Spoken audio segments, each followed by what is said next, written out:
যাদের 1 মিনিটে মেশিন থেকে পানি বের হয়ে যায়, যারা রাতে খেলতে যেয়ে যাদের দ্রুত পানিটা বাইরে হয়ে যায়, তাদের জন্য আমি একটি গাছ দেখাইতেছি। এই গাছটি খুব মূল্যবান গাছ।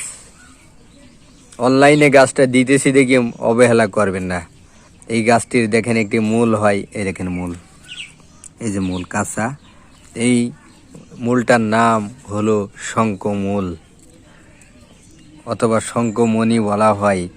এই শঙ্কমণি একটা মূল যদি আপনি একটি পান দিয়ে সেবন করতে পারেন, আশা করি আল্লাহর রহমতে এমন কোনো নারী নাই যে আপনাকে লজ্জা দেবে। আল্লাহর রহমতে আপনার এমন কোনো রাত নাই যে ওই রাতে আপনার বীর্যটা পাত হয়ে যাবে, ইনশাল্লাহ। তা বন্ধুরা, আমি আলম কবিরাজ, আমি আছি চুয়াডাঙ্গা জেলা জীবননগর উপজেলা রায়পুর বাজার। ভালো থাকবেন, আসসালামু আলাইকুম।